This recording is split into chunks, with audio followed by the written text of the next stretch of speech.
शिवाय नमस्तुभ्यम। हर हर महादेव। कल्याणी की 14 दिसंबर को शुक्ल पक्ष की द्वितीया तिथि है। अमावस्या के बाद की द्वितीया तिथि। पंडित प्रदीप जी मिश्रा अपनी पूर्व की कथाओं में ये उपाय बताए हैं। इसमें से कुछ उपाय आपको बताने जा रहे हैं, जिसमें धन प्राप्ति उपाय, कर्ज मुक्ति उपाय, त्वचा संबंधी उपाय और भी अपनी मनोकामना पूर्ति उपाय दिए गए हैं। इसमें से आप कोई भी एक उपाय करें या तो आपकी आवश्यकता अनुसार उपाय करें। तो आइए चलते हैं उपाय की तरफ। ये पंडित जी के बहुत ही उपयोगी उपाय हैं। इन्हें करके अपने जीवन को धन्य बनाएं और अपने जीवन की आ रही समस्याओं को दूर करें। और वीडियो अच्छी लगे तो प्लीज़ वीडियो को लाइक कर दें। आइए बढ़ते हैं अपने पहले उपाय की तरफ। यह उपाय बहुत ही आसान उपाय है। द्वितीया तिथि का ही उपाय है। सिर्फ और सिर्फ शुक्ल पक्ष की द्वितीया तिथि को, जो कि अमावस्या के बाद जो दूज आती है, उस पर किया जाता है। इस उपाय से आपके अगर त्वचा संबंधित कोई भी रोग है, सफ़ेद दाग, काला दाग, लाल दाग या पिंपल्स है, या फिर त्वचा संबंधित कोई भी रोग है, खुजली होती है या कोई भी अन्य त्वचा संबंधित रोग है, तो इस उपाय को आप शुक्ल पक्ष की द्वितीया तिथि पर अवश्य करें। इसमें आपको सफ़ेद चंदन लेना है और गाय का दूध लेना है और एक सफ़ेद पुष्प लेना है। शाम के समय जब चंद्रोदय हो जाए तब यह उपाय करना है आपको। इसमें आप चंद्रदेव को, जो आपने दूध लिया है, उससे थोड़ा सा चंद्रदेव को छींटन करें और वो सफ़ेद पुष्प है वो वहीं पे समर्पित कर दें। वो जो नीचे गिर जाएगा आपके छत पर, तो उसको आप अपने गमले में उठा के डाल दें और चंदन का भी चंद्रदेव को छींटन करें। उसके बाद जो चंदन और दूध बचे हुए हैं, उनसे अपनी त्वचा पर, जहाँ पर आपको रोग है, वहाँ पे थोड़ा सा लगा लें और अपने शरीर पर उसको छींटन करें। थोड़े थोड़े से छींटे दे दें। इस उपाय को करने से गुरुजी ने कहा है कि इस उपाय को आप शुक्ल पक्ष की कोई सी भी द्वितीया तिथि पर कर सकते हैं। हर महीने शुक्ल पक्ष की द्वितीया तिथि आती है। इस उपाय को ज़रूर करके देखें, आपको लाभ मिलेगा। दूसरे उपाय की तरफ। यह उपाय भी बहुत आसान है। इसको भी आप रोज़ कर सकते हैं, पर द्वितीया तिथि पर अगर आप मंदिर जाएँ तो अवश्य करें यह उपाय। इसमें आपको गुरुजी ने अभी की कथा में जो बताया था यह उपाय, इसमें आपको जो अशोक सुंदरी माता का स्थान होता है, उससे ऊपर जो खाली स्थान होता है, वहाँ पर 64 योगिनियाँ निवास करती हैं। वहाँ पर अपना हाथ रखकर अपनी मनोकामना करनी है। इस उपाय को करने से शीघ्र अतिशीघ्र यह मनोकामना आपकी पूर्ण होगी। इस उपाय को आप सुबह शाम कभी भी कर सकते हैं। यह उपाय बहुत ही आसान है। इसमें आपको बेलपत्र, समीपत्र कुछ की आवश्यकता नहीं है। तो आप अगर खाली हाथ भी मंदिर जाते हैं तब भी यह उपाय ज़रूर करें। आइए बढ़ते हैं अपने तीसरे उपाय की तरफ।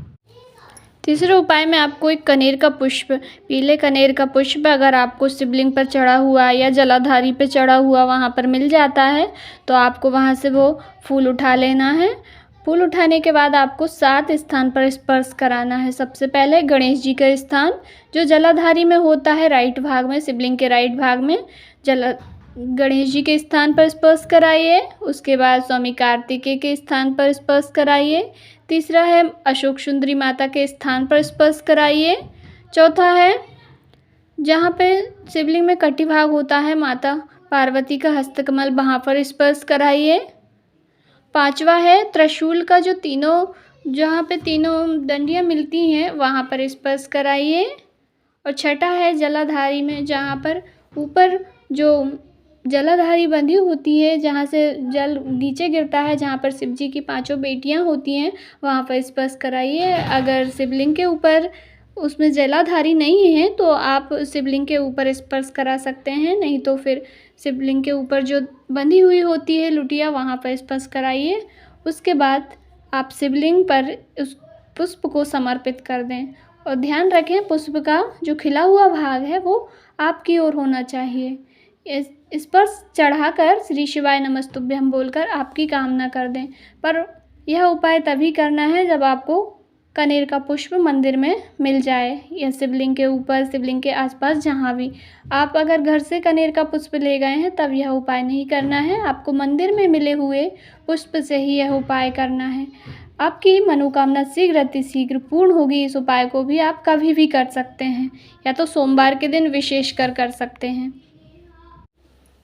बढ़ते हैं अपने तीसरे उपाय की तरफ। इस उपाय में आपको बेलपत्र लेना है। यह उपाय उन लोगों के लिए है जिनकी सरकारी नौकरी नहीं लग रही है, जो बहुत दिनों से परेशान हो गए हैं, मेहनत भी बहुत की है, फिर भी 1 नंबर 2 नंबर से रह जाते हैं। तो आप, गुरुजी बोलते हैं कि आप मेहनत खूब करो, पढ़ाई खूब करो, उसके बाद और शिवलिंग पर जल भी अर्पित करो, भगवान भोलेनाथ पर भरोसा भी करो। ये बहुत छोटा सा उपाय है। इसमें आपको एक बेलपत्री पर जो बीच वाली पत्ती होती है उस पर शहद लगाकर, शहद की एक बिंदी भी लगा देंगे तब भी पर्याप्त है। शहद की एक बिंदी लगा दें या पूरी पत्ती पर शहद लगाकर भोलेनाथ की शिवलिंग पर उसको चिपका दें। ऐसे ऊपर डंडी का मुख नीचे की तरफ होना चाहिए और शिवलिंग में आप पत्ती को चिपका दीजिए। अगर आप परीक्षा देने जा रहे हैं तो आप यह करके जाएं। अगर आप शाम को जा रहे हैं तो सुबह यह उपाय कर लें। और अगर आप दूसरे शहर में कहीं परीक्षा देने, इंटरव्यू देने जा रहे हैं तो आप इसको जब भी आप घर से जाएं, 2 दिन पहले भी अगर घर से जाएं तब भी इस उपाय को करके जाएं। निश्चिंत आपको सफलता मिलेगी। यह उपाय सरकारी नौकरी और परीक्षा में पास होने के लिए बहुत ही महत्वपूर्ण उपाय है। आइए चलते हैं अपने 5वें उपाय की ओर। इसमें आपको रोग मुक्ति बीमारी के लिए, बड़ी से बड़ी बीमारी हो गई है तो उसके लिए सीहोर के रुद्राक्ष का आपने सुना ही होगा कि पंडित जी अपनी हर कथा में बोलते हैं। सीहोर के रुद्राक्ष में शिव समाहित होते हैं। बहुत से लोगों के सीहोर के रुद्राक्ष के प्रयोग वाले पत्र भी आते हैं, आपने देखी होगी कथा। तो आपको क्या करना है, सीहोर के रुद्राक्ष अगर आपके पास है या कोई भी रुद्राक्ष अगर आपके पास है तो उसको अपने लोटे में या तो रात भर के लिए भिगा के रख दीजिए, या तो आप सुबह स्नान कर लेते हैं तो सुबह 1 घंटा 2 घंटा पहले जो जल का पात्र आप मंदिर ले जाने वाले हैं उसमें गला के रख दें और फिर उसको निकाल लें। और उस जल को कुंदकेश्वर महादेव के नाम से जो भी व्यक्ति रोगीला है उसका स्मरण करके, बीमारी का स्मरण करके शिवलिंग पर समर्पित कर दें। उसके बाद थोड़ा सा जल आप वहाँ से कटोरी में ले लें और थोड़ा सा जल अपने घर ले आएँ। उसको, जो बीमार व्यक्ति है उसको 3 बार आचमन कराएं, श्री शिवाय नमस्तुभ्यम बोलें। इस उपाय से बहुत लोगों की बीमारियां ठीक हुई है। भगवान चाहेगा तो आप लोगों की भी जो भी बीमारियां हैं वो सब समाप्त हो जाएगी। पर रुद्राक्ष को आप रात भर गलाएंगे तो वो जल्दी ख़राब हो जाएगा, इसलिए 2 घंटे, जल चढ़ाने के 2 घंटे पहले आप रुद्राक्ष को गला सकते हैं। आइए चलते हैं अगले उपाय की तरफ। इसमें आपको कुछ नहीं करना। उसके बाद जलाधारी से जहाँ से जल नीचे गिरता है, जहाँ पे अशोक सुंदरी के नीचे से जहाँ से जल नीचे गिरता है वहाँ पे आपको 3 बार हाथ लगाना है। ऐसे हाथ लगा लिया, श्री शिवाय नमस्तुभ्यम, फिर दूसरी बार हाथ लगाया, फिर बोलिए श्री शिवाय नमस्तुभ्यम, फिर तीसरी बार हाथ लगाया, बोलिए श्री शिवाय नमस्तुभ्यम। ऐसे 3 बार हाथ लगाने पर तीनों बार श्री शिवाय नमस्तुभ्यम बोलिए और उस हाथ को अपने माथे पर और अपने नेत्रों से लगा लीजिए। उसके बाद अपनी जो भी आपकी कामना है उस कामना को करिए बाबा के सामने और उसके बाद फिर से श्री शिवाय नमस्तुभ्यम बोलिए। इस उपाय को आप केवल द्वितीया तिथि पर भी कर सकते हैं और रोज़ भी अगर आप मंदिर जाते हैं तो रोज़ भी इसको कर सकते हैं। इससे आपकी मनोकामना शीघ्र अतिशीघ्र पूर्ण होगी। ये था पंडित जी का, यह था हमारी वीडियो का आखिरी और 7वां उपाय, श्री शिवाय नमस्तुभ्यम। अगर मेरी दी हुई जानकारी आपको थोड़ी सी भी उपयोगी लगी हो तो वीडियो को ज़रूर लाइक करें।